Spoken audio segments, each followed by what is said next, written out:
Apa yang akan terjadi pada umat Islam tepat setelah baginda Nabi Muhammad SAW wafat?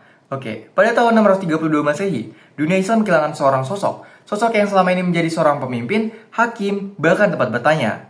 Di antara para sahabat, banyak yang tidak percaya bahwa baginda Nabi Muhammad SAW telah wafat. Di antara mereka ada yang shock, ada yang kebingungan, bahkan hampir kehilangan harapan. Dan di saat yang sama pula, masalah besar mulai muncul, di mana para suku Arab mulai memberontak dan bahkan ada yang mengaku sebagai nabi baru.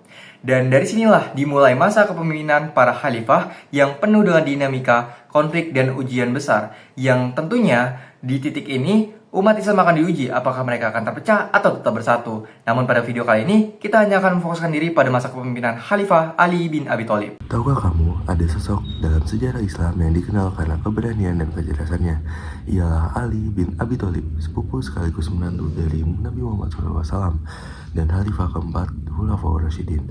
Ali lahir di Makkah pada tahun 600 Masehi dan ia dikenal sangat berani karena ia selalu berada di dalam garis pertempuran seperti perang Badar dan perang Uhud.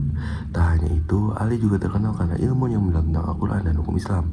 Salah satu nasihat yang terkenalnya ialah ilmu lebih baik daripada harta, karena ilmu menjaga engkau sedangkan harta engkau yang menjaganya.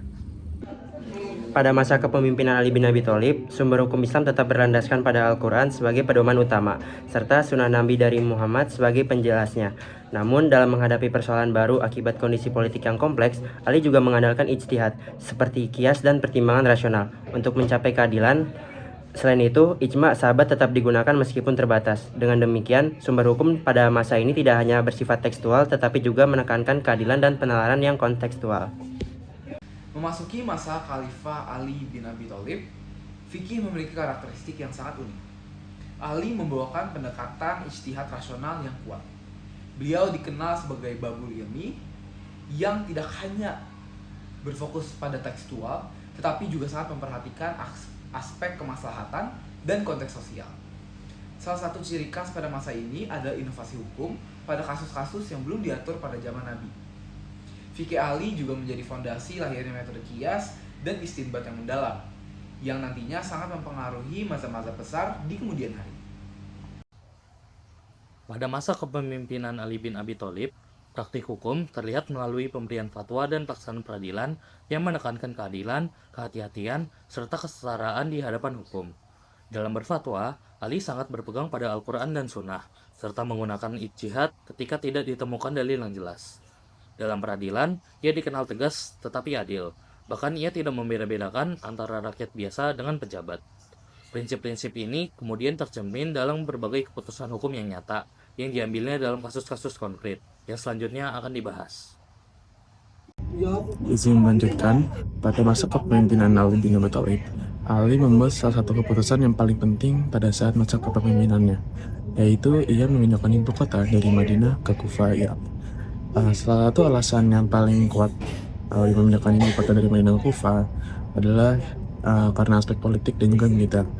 Nah, dalam aspek militer itu ia memindahkan ibu kota karena ia ingin mendapatkan ibu kota dengan wilayah konflik di Irak dan Syam.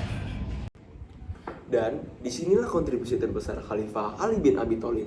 Warisan utama beliau dalam dunia fikih bukan hanya sekedar kumpulan keputusan hakim, melainkan metode istinbat atau penggalian hukum yang sangat metodis.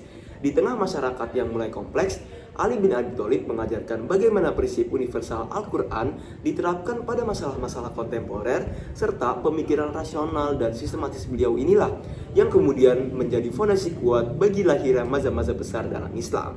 Baik, sekilas perjalanan fikih Khalifah Ali bin Abi Thalib semoga menginspirasi kita semua untuk terus menuntut ilmu dan mengutamakan keadilan.